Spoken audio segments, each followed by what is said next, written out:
took some friends mushroom hunting yesterday up in the high country here at about, I don't know, 10,500 feet or so. I wanted to go see if the mushrooms were coming up since we've had monsoons for about 2.5 weeks now. And my friend actually found a few agaricus mushrooms. Now, if you are familiar with mushrooms, you might be wondering how we know that this is agaricus and not something like, say, an amanita that can also be white. Well, some telltale signs that this is agaricus. One, rather than the white gills of amanita, this actually has pinkish gray gills. Now, these were actually kind of a bright rosy pink yesterday at harvest, and now they're darkening up. As the fruiting body gets older, those gills will turn chocolate brown, and indeed the spore print from agaricus mushrooms is a dark brown. Now, another feature of this mushroom, aside from the white cap and the white stalk, is that there is a ring around the stalk.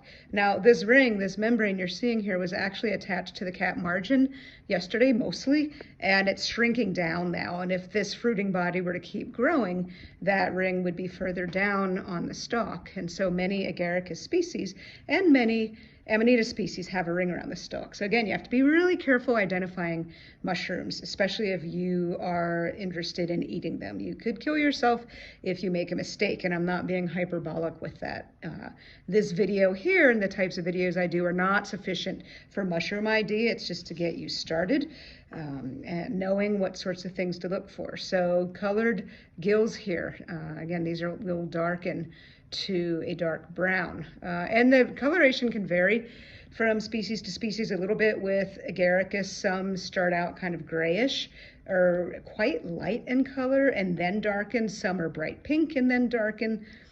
Now, another characteristic that separates agaricus from amanita, and I've talked about this in other videos, is the lack of a vulva on agaricus species, a cup at the bottom of the stalk that an amanita mushroom will often have. So you have to dig down carefully into the dirt to see what the structure at the base of the stalk looks like.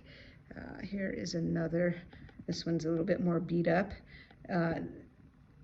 And while this little agaricus mushroom is somewhat bulbous at the bottom of the base, just a little bit, there's no cup, there's no vulva.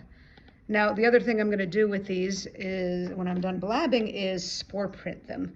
Actually, I have one spore printing. There's a little one that I'm spore printing because that's another way to make a positive ID. And because I'm a nerd, I'm actually going to look at some of the spores under a microscope to see if I can identify this agaricus species down to the species. So agaricus is the genus. I'm curious what species it is.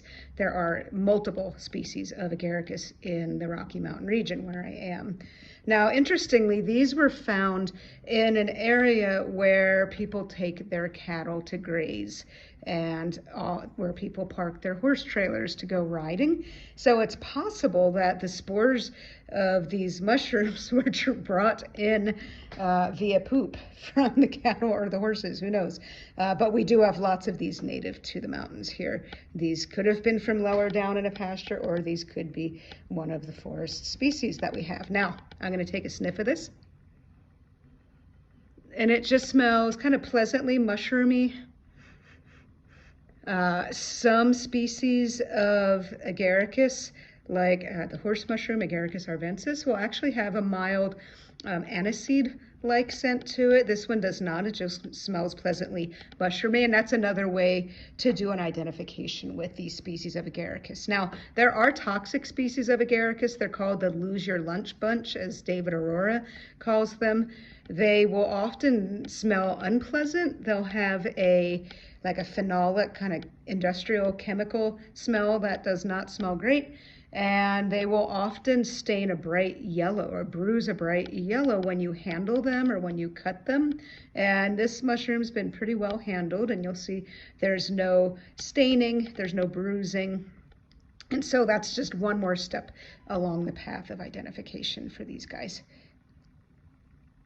So I've decided to go ahead and spore print this larger cap while I'm at it. And I did a spore print video several weeks ago. So this will be a little bit of review for any of you people that watched that video. So what I did is I popped the stalk off carefully from the cap. Now you can, in better light, see the really pretty color of the gills.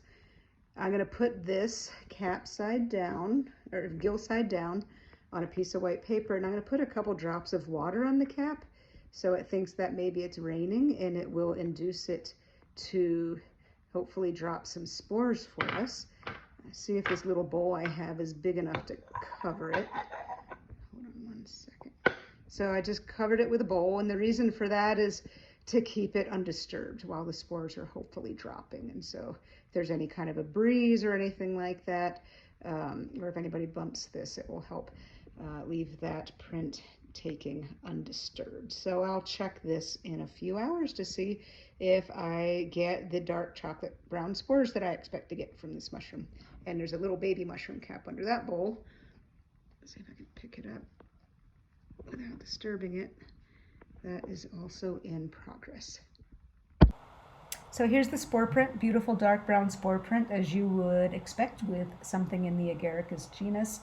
I actually wound up not checking this till the next morning, but this is one of the important ways to distinguish, for instance, between an Agaricus species that will often be white with a ring around the stalk and an Amanita species that can be white with a ring around the stalk. The gills are going to be different. The spore print's going to be different. In this case, dark brown versus the white of an Amanita. A little dog hair there on top of it. And here is the mushroom cap again with those lovely pinkish gills that by the next morning turned a dark chocolatey brown or coffee brown, as is typical for Agaricus. One of the other things I did with this mushroom was to chop it up a bit to see if I could see any staining. So for instance, there's a group of mushrooms in the Agaricus genus that are called the Lose Your Lunch Bunch, and these will often stain a bright yellow when you manipulate them or cut them. And they'll also smell kind of chemically phenolish, not pleasant. This mushroom actually smelled pleasant. No staining here, which is one of the steps to take to see if you have an edible Agaricus. On the right, you can see the external surface of the stalk and the ring that is there that used to be connected to the cap edge. So Agaricus, just a lucky find up in the mountains.